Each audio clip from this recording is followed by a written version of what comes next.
اب مرنے کے بعد زندے لوگوں کا کیا کام ہے وہ بھی آپ کو پتا ہے. زندوں کو علیحدہ ہدایات ہے، اسریو بہا، جتنا جلد ہو سکے کرو. اس لیے علماء کہتے ایک وقت کا مردہ دوسرے وقت تک مؤخر کرنا مکروہ ہے. ایک وقت کا مردہ صبح کا شام کو دفنانا، اس کی کیا وجہ ہے؟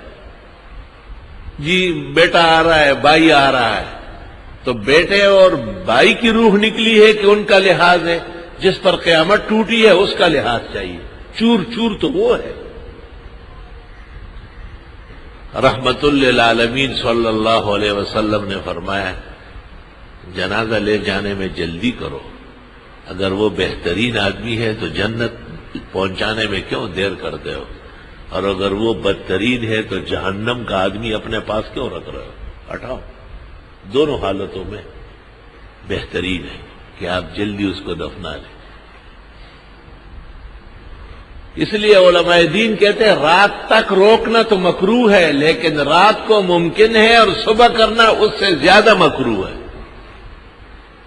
مردوں کے ساتھ بستی یا نہیں بستی، بس جب روح نکل گئی تو زندوں کو ہدایت ہے کہ آپ اس کو دفنانے میں، کفنانے میں، جنازہ پڑھنے میں، قبرستان پہنچانے میں جلدی کریں.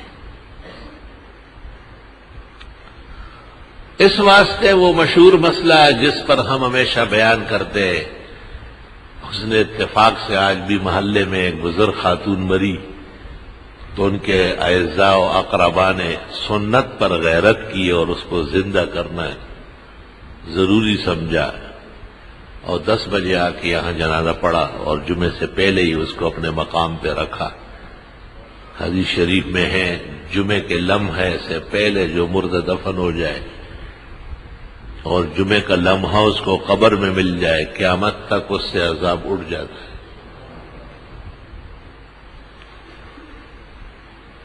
اور مردے کو رکھ لے کہ وہی جمعے کے بعد نمازی بڑھ جائیں گے. فقہاء نے لکھا ہے یہ ناروا، مکروہ تحریمی. اس علت کو لکھ دیا کہ پہلے ممکن تھا اور اس نے روک لیا کہ لیکثر علیہ المصلون، نمازی بڑھ جائے. یکرہ احباس ہو، بہت ناجائز کام کیا اس ظالم نے. اس ظالم نے بہت ظلم کیا، اپنے مردے کے ساتھ آخری دشمنی برتی اور اس کو جمعے کا مرا ہوا نہیں، یہ اب ہفتے کا مرا ہوا ہے. جی لوگ اگر حدود شرع پر نہ رہیں تو ان کے شر سے نہ زندہ بچے گا اور نہ مردہ بچے گا. یہ جو شوق میں آ کے اور ان کی قبریں پکی کرتے ہیں، اور احادیث سے ثابت ہے کہ پکی قبر پر 40 سال تک رحمت کا قطرہ نہیں گرے گا، تو اس سے یہ ظلم نہیں ہے، یہ زیادتی نہیں ہے. اور یہ مردے کو جو برف خانے میں رکھ لیتے ہیں، اور فقہاء کہتے ہیں مردے کو علیحدہ نہیں چھوڑنا، ایک آدمی ساتھ ہو، تو برف خانے میں ایک آدمی ساتھ بیٹھ جائے نا 2-3 دن کے لیے، پتہ چل جائے گا، جائز ناجائز کا پتہ چل جائے گا. صرف اس لیے کہ کوئی دیکھنے آ رہا ہے یا کوئی دور سے پہنچ رہا ہے، تو گزارش یہ ہے کہ قیامت تو مردے پہ ٹوٹ گئی، تو اس کا لحاظ کرنا چاہیے. سب لوگ حکم ہے جاؤ قبر کھودو، آؤ جنازہ پڑھو، آؤ جلدی اٹھاؤ، یہ اس کا حق ہے. یہ تو زندے کی حقداری ہو رہی ہے، مردے کو تو یہ حق تلفی ہو رہی. مسائل بظاہر تلخ ہے مگر حقائق ہے. اور یہ کہ جی کوئی بات نہیں ہے، بس پڑھا رہا ہے اور لوگ جمع ہو رہے ہیں. یہ کون سی شریعت میں ہے؟ ترمذی میں ہے کہ بہت زیادہ اعلانات کرنا اور لوگوں کو اطلاع دینا یہ بھی مکروہات اور بدعات میں سے ہے. بس جہاں مرا ہو جتنے لوگ ممکن ہے، ایک ٹائم مقرر ہو گیا بھئی فلاں وقت جنازہ ہے، اہل محلہ دوست احباب جن کے لیے ممکن ہے وہ آ جائے، جو نہیں پہنچ سکتے وہیں سے دعا کریں.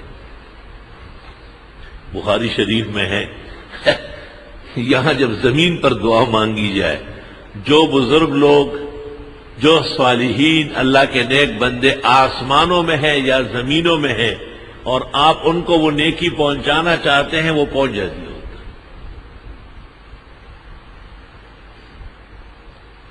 میں تو حیران یہ ہوں کہ زندگی میں کوئی ایسا آلہ نہیں ہے کہ اتنا آنن فانن اطلاع ہو جائے جس قدر اللہ نے عالم ارواح میں، عالم اسرار میں، عالم مغیب میں طاقت رکھی ہے، اور آنن فانن آنکھ کے جھپکنے میں وہاں اطلاع ہو جاتی۔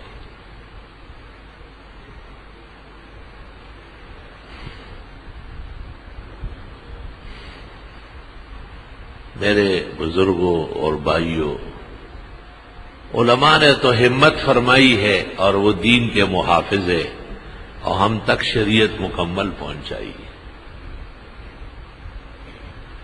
دیکھو، اسلام میں غم کو تفصیل نہیں دینی ہے، غم کو جلدی ختم کرنا ہے۔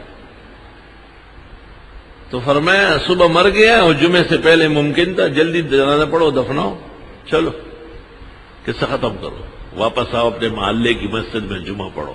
اور اس کے ساتھ وہاں قبر میں ملائکے ایک دوسرے کو کہتے ہیں کہ یہ تو جمعے کا لمحہ ہے، اور یہاں سے لے کے جہنم تک سارا عذاب ختم کیا گیا، اس کے ساتھ کیا کریں؟